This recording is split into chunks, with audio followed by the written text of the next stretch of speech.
Some international news on the news tonight. Well, Japan has now declared a state of emergency at the nuclear power facility after a volcano erupted in southwestern Japan, sending columns of ash in air.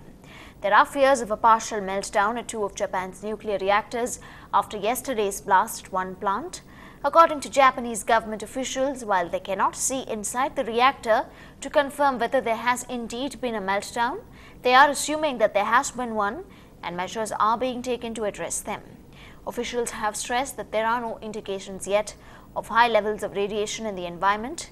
To avoid a major meltdown, operators are trying to cool down the reactors.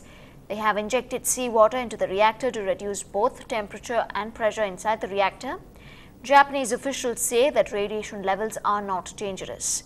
About 170,000 people have been ordered to evacuate the area, covering a radius of 20 kilometers around the plant in Fukushima.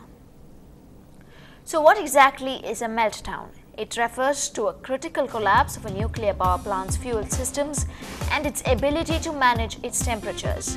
A meltdown can lead to the release of dangerous radioactive material outside the reactor. In the event of a meltdown, there is a possibility of high-temperature radioactive material mixing with water and becoming a superheated explosive mixture. If this rips through the steel container, there could be a catastrophic release of radioactivity into the atmosphere, which could even then affect areas even beyond Japan. And while Japan's meteorological agency says the magnitude of Friday's earthquake that hit the Pacific coast of northeastern Japan was 9 instead of 8.8 as earlier announced.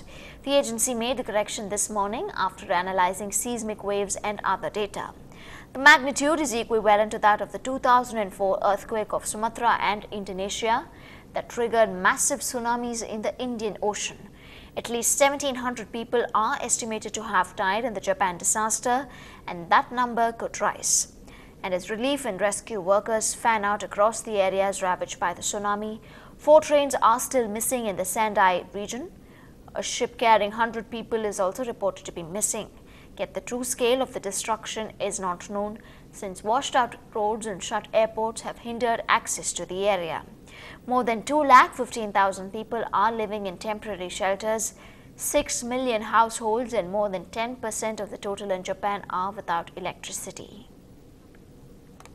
And while the search for family members continues as thousands of people are still missing across northeastern Japan, the port town of Sendai was one of the cities that bore the brunt of the tsunami that swallowed boats, homes, cars, trees and everything else.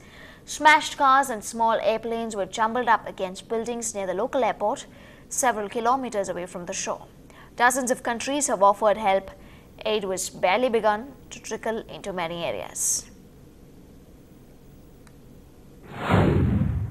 すべての皆さんに、特に、今日こそ最大限の力を払って生存者あるいは孤立した人を救っていく活動をギリギリ頑張り抜いていただきたいと思っております。 Well, definitely one of the worst earthquakes to have ravaged Japan, but 60 seconds made all the difference and saved millions of residents. This is because of the country's advanced warning system. Here is how Japan saved itself from its darkest hour. Earlier on, what happened in our Sendai studio in Miyagi Prefecture, northern Japan. The world watched in horror as coastal areas, cities, villages in Japan simply crumbled. But despite the worst recorded quake in the country's history and the tsunami that followed, millions of Japanese were saved because of their early warning system, considered the best in the world. Lakhs and lakhs in Japan learnt about the massive earthquake just about 1 minute before they felt its violent shockwaves. The sophisticated alarm system is connected to a network of about 1,000 seismometers around the country, which detect and analyze primary waves of quakes and issue warnings if the tremors are predicted to be powerful. An earthquake's primary waves travel faster than its secondary waves, which are much more destructive. So while the alarm warning arrives just moments before the quake, it still gives people plenty of time to take cover. Yesterday, the warnings were also issued through the radio, television and via satellite data transmission systems, as well as on mobile phones and email services for special subscribers. In Tokyo, an early warning was flashed by public broadcaster NHK and private networks with loud bells interrupting normal broadcasting. The first big shock was felt about a minute later in the capital, Tokyo. The state-run agency implemented the early warning system in 2007 and to date has issued warnings 17 times, as Japan accounts for around 20% of the world's most powerful earthquakes.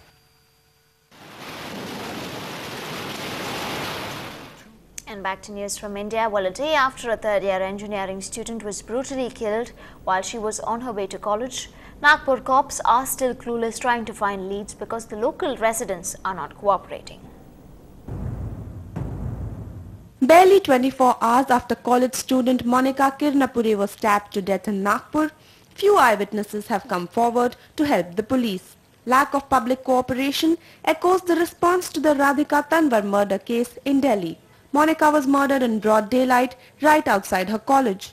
Till now, only one eyewitness has come forward and he too says he saw the killers only from a distance. जब मैं बाहर आया तब वो लड़की यहाँ पे इसके पीछे पीठ में खंजर घुसा हुआ था और वो लड़की ऐसे लेटी हुई गिर गई थी यहाँ पे। निराशा ऐसी होती कि 60-70 लोग वहाँ पर थे और एक भी आदमी दौड़ नहीं सका। The cops are still trying to find out clues from Monica's call records, trying to find why was she stabbed 10 times. Given that she was stabbed as many as 10 times, the police say it's possible the killer knew Monica and had a motive. 4 police teams are working on the case but so far have no real headway. With Sanjay Tiwari in Nagpur, Prachi Zawdekar Wagh for NDTV. This is the news tonight on NDTV Hindu. Coming up, Captain Cole not pleased with his batsmen, gives them a strong warning. Don't play for the crowd, says Dhoni.